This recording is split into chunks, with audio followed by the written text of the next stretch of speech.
As I mentioned, we began a sermon series last week. They're based in Celtic spirituality, which is very much about oneness with all things, a non-dualistic theology where we are not separating human from divine and body from spirit and life from death and male and female. We can go on. This is a book by John O'Donohue. Each week I read an excerpt from a non-biblical source, understanding that God hasn't stopped speaking. So this book is called Anam Cara, which is Gaelic for soul friend. So last week we talked about the concept of soul friendship and what that looks like. But to have a balance in our life requires that we have not just a friendship with other people, but that we have friendships in other areas of our lives, our body and with nature, with the aging process and with death. And so those are the other 4 places we're going. Today we're talking about friendship with our bodies. So John O'Donohue says this: the body is a sacrament. The old traditional definition of sacrament captures this beautifully. A sacrament is a visible sign of an invisible grace. In that definition, there is a fine acknowledgement of how the unseen world comes to expression in the visible world. This desire for expression lies deep at the heart of the invisible world. All our inner life and intimacy of soul longs to find an outer mirror. It longs for a form in which it can be seen, felt, and touched. The body is the mirror where the secret world of the soul comes to expression. The body is a sacred threshold, and it deserves to be respected, minded, and understood in its spiritual nature.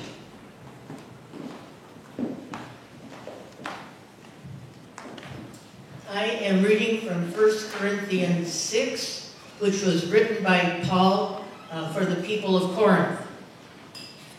You must know that your body is a temple of the Holy Spirit, who is within you, the Spirit you have received from God. You are not your own.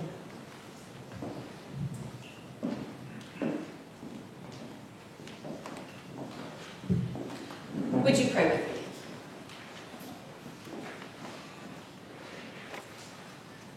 me? Empowered Spirit, may we feel your presence within us and around us. May we be aware of the amazing things our bodies can do and the gift that it is for us. May we have a moment now where we just let go of all of the lists and the things that we're thinking about, to be present to what we need to learn this morning. May the words of my mouth, the meditations of each of our hearts, be filled with your wisdom and your insight. Amen. So let me start with a little bit of history, a little bit of background. The concept of the sinfulness of the body began probably about 8,000 years ago, when the northern tribes, societies of the European era at that time, which were patriarchal cultures and had male gods, when they began to move south into Mesopotamia and Egypt and began to take over some of those goddess areas.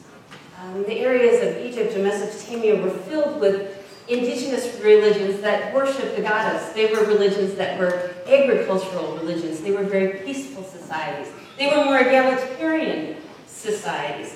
And they were societies in which the body was considered sacred. And so, and a woman especially so, because she sort of epitomized the goddess and her fertility, her ability to produce life, new life. And so a woman with menstrual cycles and sexuality and intercourse and all of those pieces that later on become to be seen as unclean and sinful are really venerated and lifted up as sacred in those cultures. When these other cultures invade and they take over the goddess societies, the male god in a patriarchal culture becomes dominant. And then, so over the course of a couple of thousand years, we eventually find ourselves in the book of Leviticus at about 1400 years before Jesus. In the book of Leviticus, we clearly see that things have shifted in that area of the world, and now women are property. And basically their bodies are seen as unclean, especially 1 week of the month when they have their menstrual cycle. And then they're considered ritually unclean. It's even worse if you have a baby. And this all has to do with blood and the fact that blood was seen as unclean. So if you had a baby, you were also seen as having been unclean. And you, Becky, would have even been worse because you had a girl instead of a boy. If you had a boy, you would have only been ritually unclean for 1 week, but your blood would have taken 33 days to be purified. But with having a girl, you were ritually unclean for 2 weeks, and it took 66 days for your blood to be purified. About the year 400-ish, we have the philosophers of Aristotle and Plato. And they're very dualistic concepts of the separation of body and the spirit. And while the spirit was bright and beautiful and good and close to God, the body was filled with lower base desires and was seen to be of the earth. So if you were going to follow the higher spiritual path, clearly what did you follow? You elevated spiritual practices and you denounced anything of the flesh. Paul picks up these themes when we begin to have all of our earliest New Testament writings, probably 15 to 20 years after Jesus has died. In many of Paul's letters, he talks about the sinfulness of the flesh. He talks about how the flesh and the spirit are at odds with one another. And he says that if you live according to the flesh, you will die. But if you live according to the spirit, then you will put to death the evil deeds of the body, and you will live. He says those in multiple forms many times. So it's almost surprising that we get this one little snippet from Paul today that says the body is the temple of the Holy Spirit, but we'll get there. So after we have Paul, a little bit later we have the gospel writers of Matthew and Luke.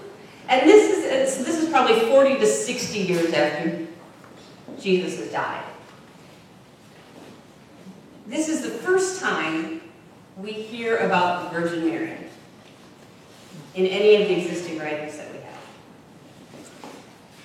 Because clearly, if flesh was bad, for a very holy man to be as amazing as Jesus was, he couldn't have been born in the normal way to a sinful woman. And so we venerate Mary, and we have a story of the Virgin Mary in the same way we have many stories in other religious traditions of virgin births. So Mary is lifted up as this perfect woman because she's sexless, she's obedient, and basically she's a virgin. And the Catholic Church takes it one step further, and eventually they make her the perpetual virgin, despite the fact that she had many children that we hear about in the New Testament. So, the highest thing a woman could do would be to be a virgin. The Catholic Church, until 1969, even forbade women from coming up on the chancel area of the church, the front part of the church, because women had a menstrual flow. And you might never know when they might have it, so you don't want them up desecrating the front part of the church. That finally changed with Vatican II.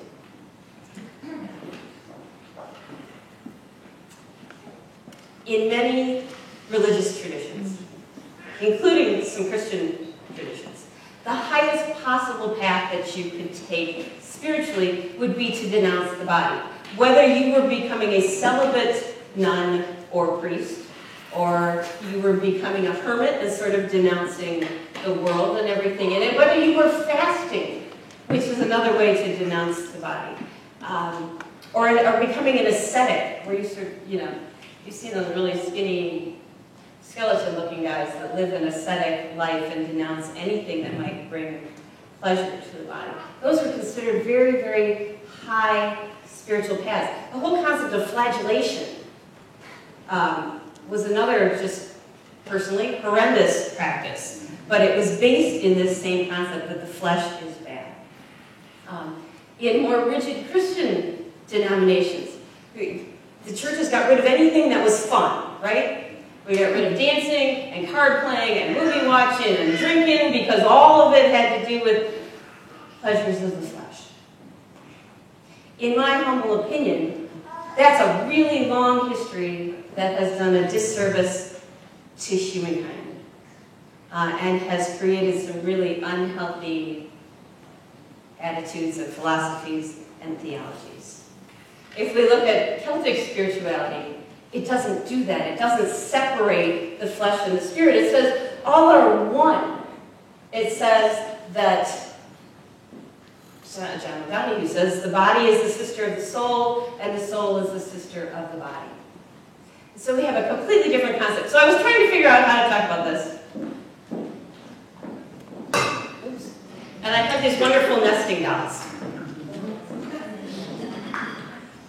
Okay? And I had my son Jordan over. So I used him to bounce things off of. He's 25, so this was sort of interesting. Okay, so I took out these 3 nesting dolls. So I want you to ponder this to yourselves for a moment.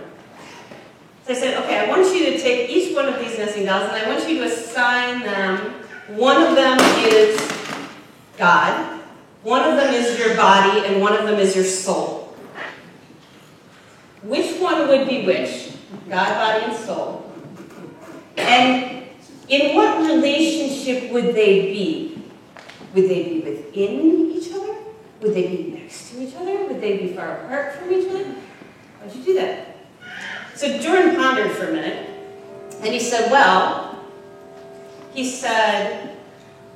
the big one would be my body, and inside of that one would be the next one, which would be my soul, and inside the little one, he said the little one would be God. He said, he wasn't quite sure he made a definition between these two. He said, but then I need one more, because he wanted one more to encompass all of them. I said, oh, well, that's perfect, because I've got, whoops, I've got one more. So, this became the divine within and the soul and the body and then God on top of all of them. I said, okay, well, what if that assumes then that we are a body that has a soul, as opposed to we are a spiritual being with a body, I think. So this is what I would do, and this is what I think that Celtic spirituality does. I believe Celtic spirituality says that the smallest one is our body, and that it is within our soul, which is not just a shell, by the way. It's like permeates everything that's within it. So you got to work with my metaphor a little bit. And then the soul is encompassed. Soul and the body are encompassed and permeated by the divine. To me, this puts a completely different spin on how we look at our bodies. So Paul says that the body is the temple of the Holy Spirit, which is within. And John O'Donohue says, well, if that's the case, then our bodies are suffused with wild and vital divinity. I love that. Our bodies are suffused with wild and vital divinity. So how can our bodies, if they're suffused with wild and vital divinity, how can they be anything other than beautiful and sacred? I don't think they can be. And yet we've sort of forgotten that. But if we're going to remember that, then it's important for our souls that we develop a friendship with our bodies, a care and a compassion with our bodies, and we see our bodies as partners, not as competitors or something to be brought into submission. So, we've often heard, let me give you a couple examples. We've often heard that our eyes are the windows to the world, or vice versa, the windows to the soul. So what if our bodies truly are this threshold, this liminal place, a conduit where our souls are able to have expression, and the divine is able to have physical expression in the world, where the untouchable becomes touchable, and the invisible becomes visible. So there's a story that John Downing tells about a journalist friend of his who went to South Africa and met an old Indian chief and wanted to interview this Indian chief. The Indian chief said, fine, I'd be happy to grant you an interview on the condition that we have a little bit of time together first. And so the journalist said, oh, that's great, that'll be fine. Figuring this is the time to, chit-chat, have some get-to-know-you conversation. When we got there, this old Indian chief drew him aside and simply, silently gazed into his eyes. And he stood there gazing into this journalist's eyes. Have you ever looked into somebody's eyes for a long? Has somebody just looked at you without saying anything? And it's awfully disconcerting. And so the journalist said, I was kind of terrified. It was very, very uncomfortable. He said after a time, he relaxed into it, and he deepened his own gaze. And they continued to just gaze at each other silently for more than 2 hours. After which, he said it felt as if they had known each other all of their lives, and that there was no need to interview him anymore. That our bodies become this way to connect, to channel the energy that is the divine, to share our lives, to share our souls. And I would nudge you just to even try that practice with somebody that you know and love. To sit in silence, looking into their eyes for a long period of time, and relaxing into it, deepening your gaze, allowing the vulnerability and the trust to be there, and being grateful for your body that allows that to happen. The sacredness of our sight and our bodies to allow that connection. So here's another story. The book that we're reading for our women's spirituality group right now is called Crossing the Avalon, and it's written by Jean Shinod Bolen, who is a psychiatrist. She says that she had a week that was just a really, really difficult week, full of a lot of grief for her and a lot of struggle. And she didn't realize how emotionally, physically, spiritually exhausted and wrung out she was from all of it. And yet continuing to work. And she's sitting with a client, and her client picks up on senses that there's something just not right. And looks at her and says, are you all right? And just with those simple words, tears start to form in her eyes. The client breaks out of her role, comes over, sits by her side, and simply holds her. What she says in that moment, it felt as if there were a larger presence there with the two of them. That when that woman put her arms around her, it felt as if they were both being encircled by the arms of a divine presence. Again, the way our bodies are sacred and give expression to the sacred and the divine that we perhaps don't even think about.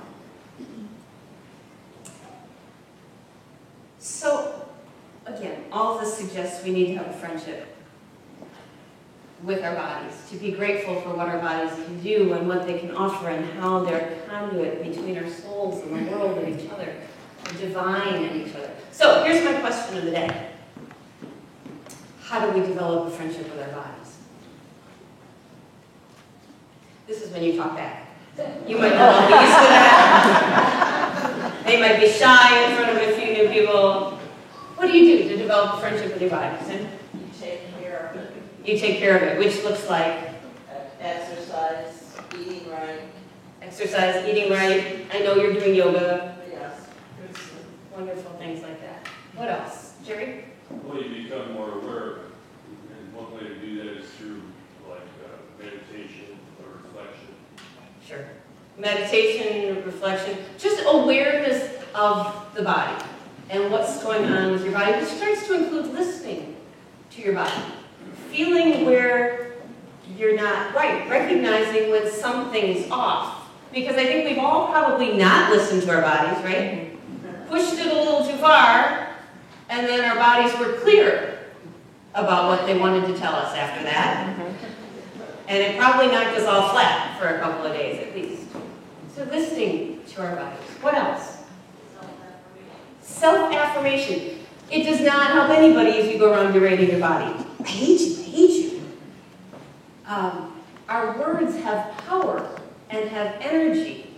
And maybe you've seen the Japanese guy who did the experiments with water crystals. And he'd like put water in a jar and he'd put blessed on it. And he'd put another jar, water in a jar and put hate on it. And he'd freeze it and he'd look at the water crystals. And the ones that said hate on it were like these malformed water crystals. And the ones that said love or blessed or these good words were these beautiful ice crystals. Our bodies are made up of how much water? The doctor over here should know. It's like 95%, some insane amount of water. So if we tell our bodies bad things, what does that do to the water in our bodies? To affirm our body, you know, if we're having a hard time, oh, you poor me, I know you've had a rough day. You know, to show compassion to your body and to love our bodies. What else? Friendship with our bodies. Don? Appreciate all the things that it can do. Yes, appreciate all the things we can do. Just the whole. Whoa, I'm so bad. Not used to that other microphone, anyways. Just our whole little experiment with the campfire. All of these wonderful things that our bodies can sense and feel and do, and to enjoy them and to respect that and to. It's amazing. What else?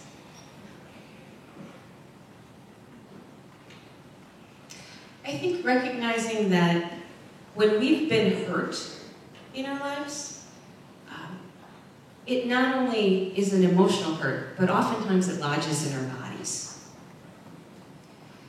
And so we need to, again, listen to our bodies about what those hurts are about. But we need to be conscious of healing ourselves, body, mind, and spirit, because they're all connected.